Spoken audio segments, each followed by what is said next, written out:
Welcome to the Campus Edge, a production of Butler Community College. Produced by students and for everyone, students included. Exactly. And today's stories range from right here on campus all the way over to the big city of Augusta. And that makes this another award-winning episode of the Campus Edge.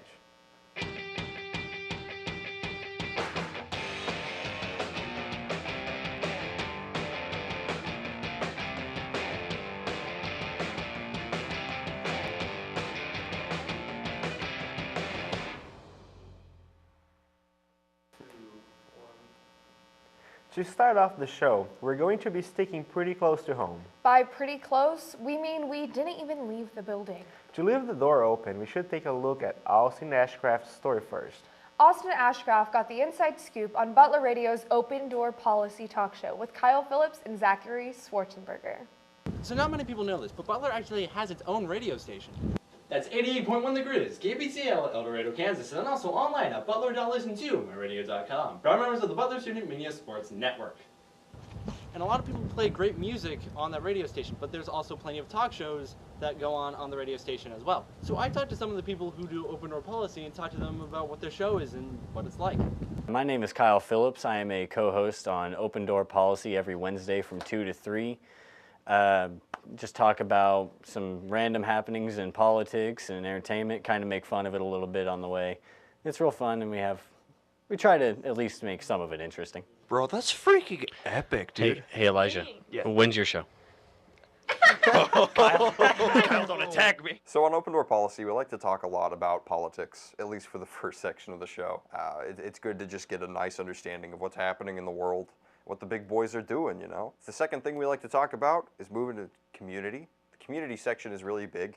It really helps a lot with letting people know what's happening in the community. It's important to know if there's a thing happening on Main Street or if we're celebrating some person that's been in this town for a long time. And then the next section would be entertainment.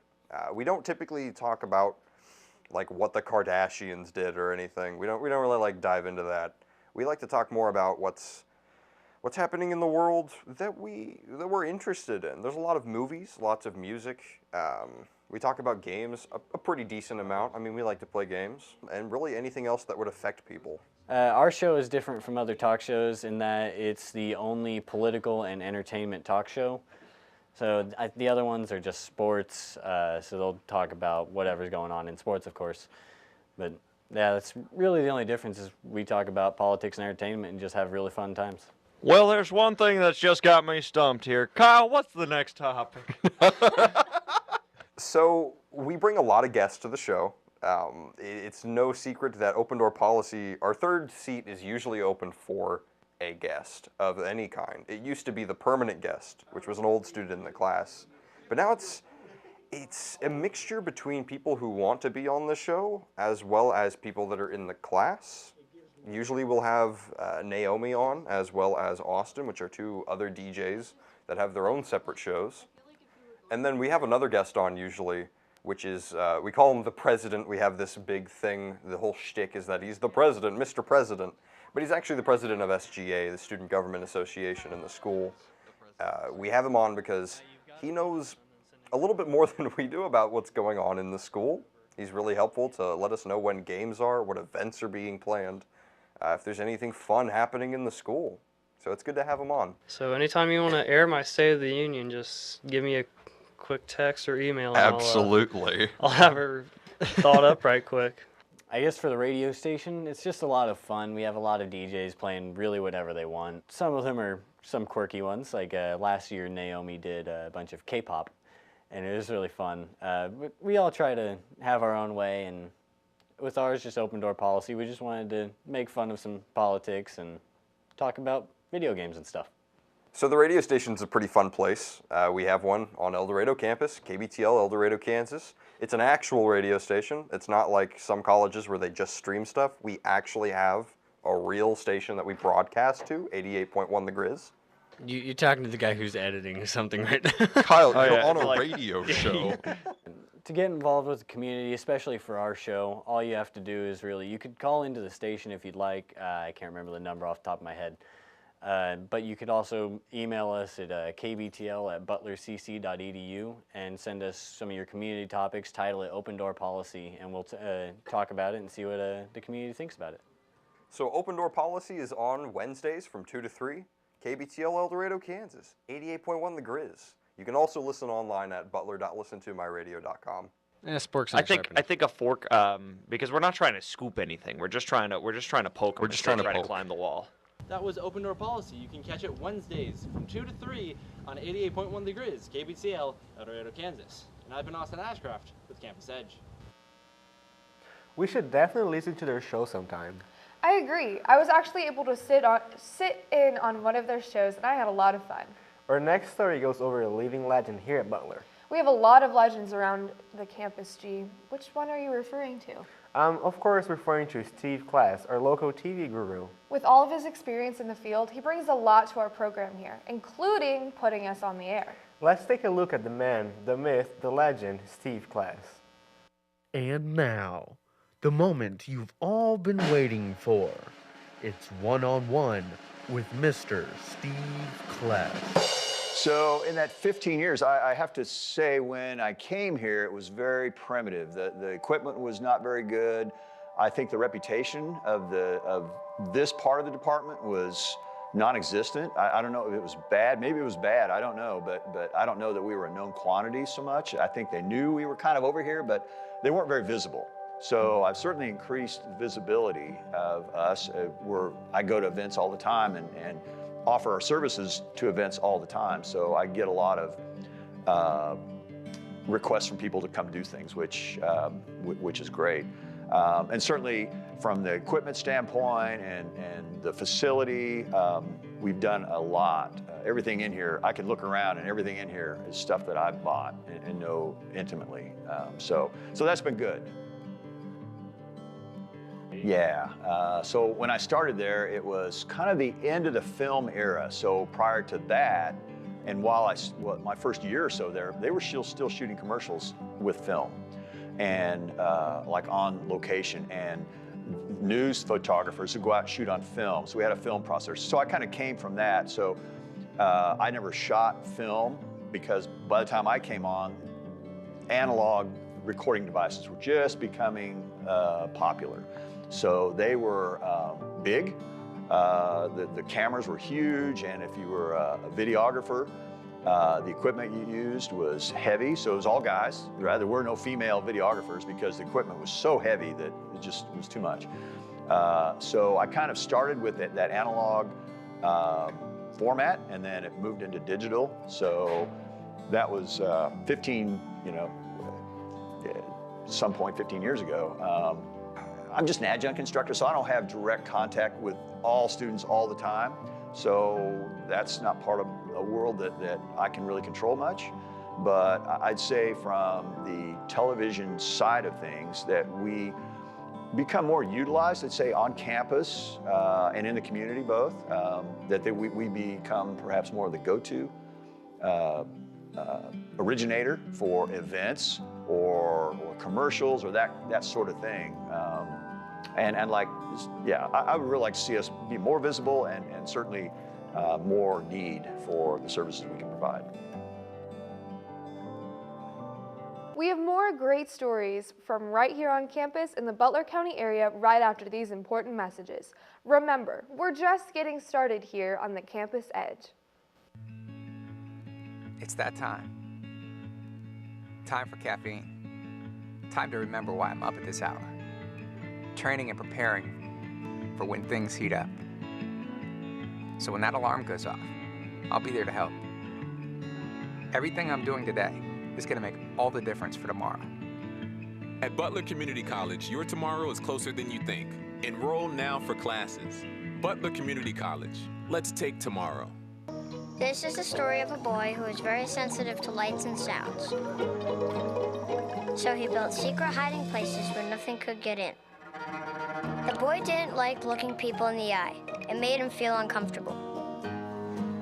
One day, he found out he had something called autism. His family got him help, and slowly, he learned how to live with it better. Early intervention can make a lifetime of difference. Learn the signs at autismspeaks.org. Look at you. You're at the top of your game. You're unstoppable. Nothing can throw you off track. Wait, is that your car? Uh-oh. Yeah, I saw that coming. That will throw you off track. You're looking at around 10 grand in fines, legal fees, and increased insurance rates. Let's try this again. Smart move. Because buzz driving is drunk driving.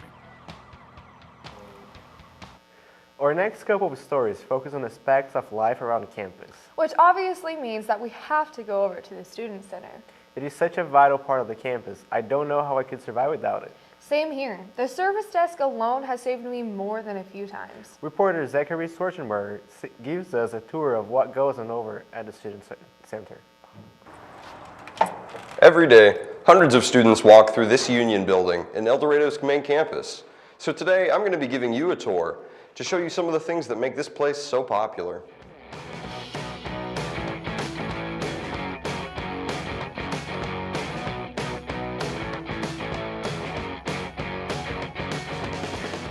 When coming into the Union building, you'll probably see the service desk. It's the newest addition, and it's always helping students and staff alike with any problems they might have.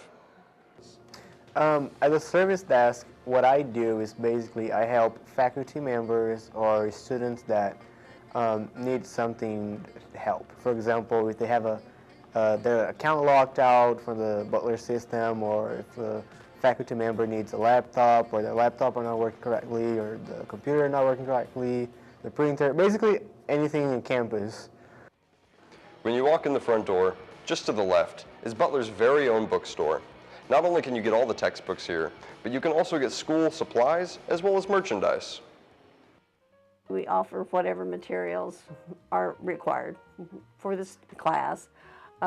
Computers, a limited amount of school supplies for those students who get here and forgot their pen or whatever, which is actually happens quite frequently in the Andover. I think it's because the consumer comes immediately from work and then goes to class, and then it's like, oh man, you know. Probably the largest and most well-known part of the Union building is the cafeteria, serving students and staff every day of the week. Well, we have a variety of things. We have our home-cooked meals, which is, you know, your meats and your vegetables and potatoes kind of thing, and rolls, of course. Then in our center of our cafeteria, we have the big salad bar with a soup on the end. So you have lots of different options there, and not just salad, but there's fresh fruit also every day. So, and then we have the deli bar where they can make their own sandwich. So they can pick their bread, their meat, their cheeses, and then we make it for them, and then we can heat it for them, or they can have it cold. And then our other side, we have like fast food kind of. It may be a hot dog bar one day, or burgers one day, and we also do cook to order over there too. Like today we had stir fry. So they could pick what they wanted, and then we'd cook it on the grill for them.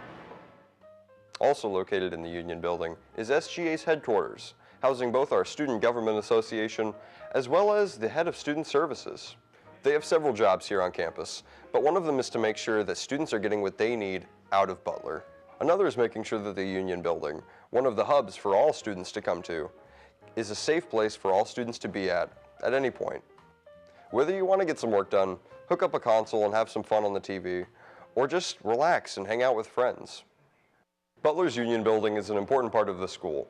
At some point, every teacher and student will probably walk through these doors, and it's no wonder with everything it has to offer. I'm Campus Edge reporter Zach Schwarzenberger on BCTV Channel 20. Seeing the cafeteria has really started to make me hungry. Well, you could always run over to a vending machine to get a snack to hold yourself over. I would, but I'm on a health kick right now, and I don't know what to get. I'm sure that there's something healthy in there for you. I just don't want to do my own research on it. It would just be a hassle. Thankfully, you don't have to. Naomi Potter did all of the work for you in her latest story.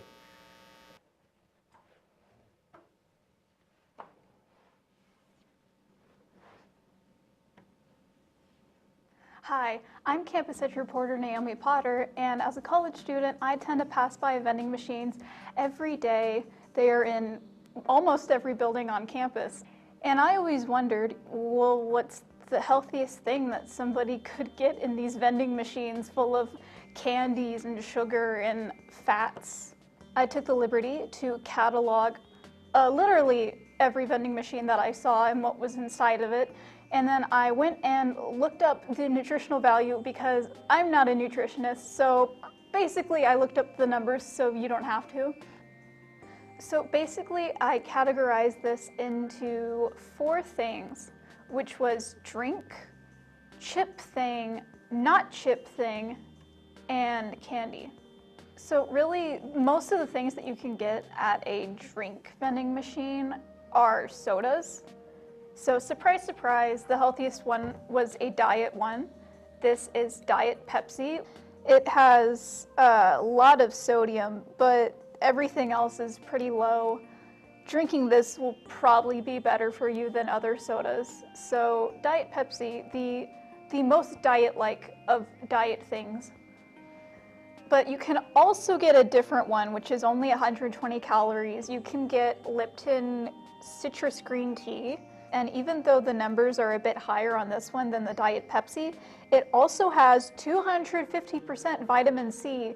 So I know being a pirate's cool, but scurvy's not cool. Get some vitamin C, drink that. Really, if you're gonna be healthy, you're just gonna get water. If that's really your main concern, water will be so much healthier than anything else you get in these vending machines. So that's the drinks. And then after that is chip things. So things that would be considered chips. So I decided to go with Lay's chips because it had the least amount of stuff that would be unhealthy for you. And so did the barbecue version. So I got that because this is basically my lunch because I'm poor. It has like 3 grams of protein, but then it has 500 milligrams of potassium.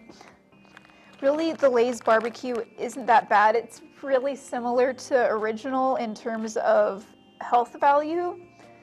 And it's really high on sodium, but a lot of them are because they're salty. There's so much potassium. I don't think it's equivalent to eating a banana, but there's so much potassium. So really a lot of chips are the same in terms of nutritional value. They all border around the same numbers. I think Lay's was a little bit healthier. Okay, now non-chip category. So I chose Cranberry Almond Delight from Cars. It's literally almonds and cranberries, so of course it's the healthiest thing that I found. It's high on sodium, but so are a lot of other things you're going to find. It has a lot of potassium and a surprising amount of calcium, so that's not bad. Everything else is pretty okay.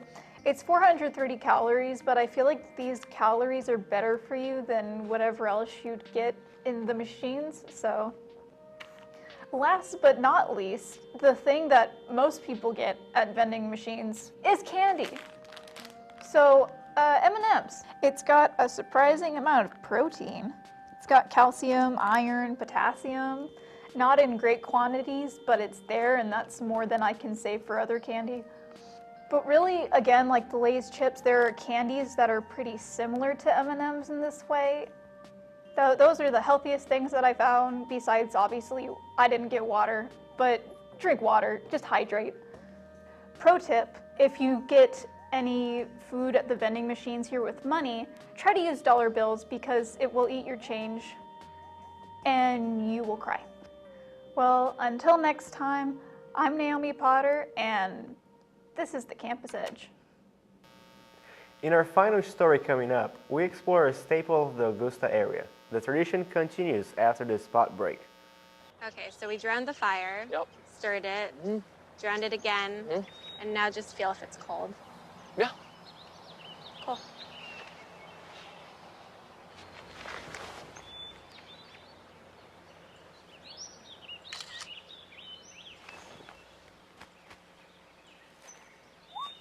Smokey just gave me a bear hug. I know. I already posted it.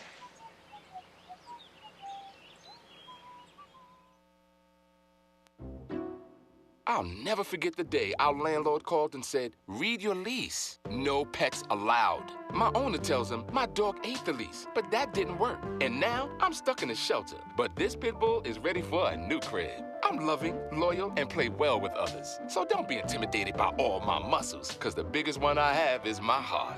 That's right, I said it.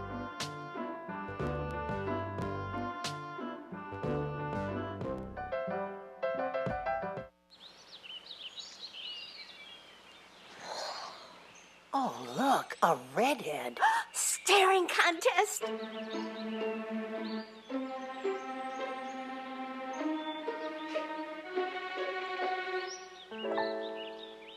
You still got it. I know. Come alive with the forest. The dad was cute. They were looking right at us. Visit discovertheforest.org to find a forest near you.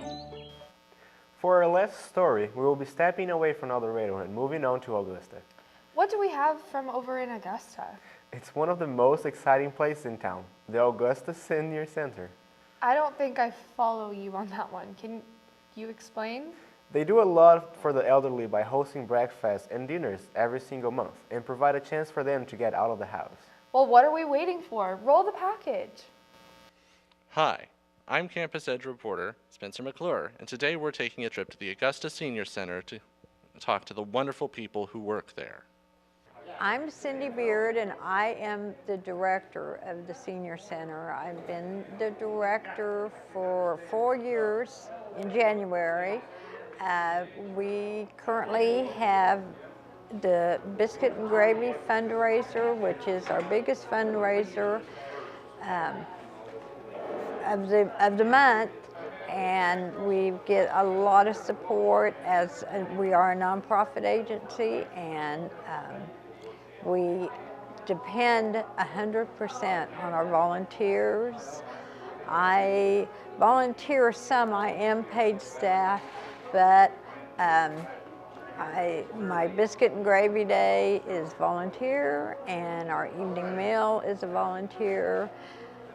And we just serve seniors, and I consider this job a ministry in addition to a paid position, because seniors are so important to the community and to share experiences with others, and love my job. My name is Paul Oliver. I'm the chief gravy maker here at the Senior Center in Augusta and president of the board. I like volunteering because I just make new friends and get to see old friends, and it's just a camaraderie, I guess. I like that the best. I'm Carolyn Patton. I'm a rover. I work wherever that's needed. I make biscuits, cook the eggs, and serve biscuits and help with the gravy. And I do dishes. I like to volunteer here because you get to see a lot of people that you don't usually get to, and it's a lot of fun. I'm Marilyn Phillips. I volunteer for biscuits and gravy and our evening meal, and I volunteer to serve the lunches at noon. I enjoy working with people, and that's the reason that I volunteer. That's all we have for the Augusta Senior Center. We learned a lot, had a good time. I'm Spencer McClure from BC TV 20. And that brings an end to our second show for Spring 2019. Looks like we're continuing the tradition of success here on the Campus Edge. I can't wait for our upcoming shows. In just a few weeks, we'll be releasing our third show of the semester, followed by our food and entertainment show. Time sure does fly by when you're having fun. And if you want to see this episode again, tune in weekdays at 11 a.m. or see previous shows at 6:30 p.m. on BC TV Channel 20. Or you can check them all out on our YouTube channel, Butler Student Media. This has been the Campus Edge. It's always like the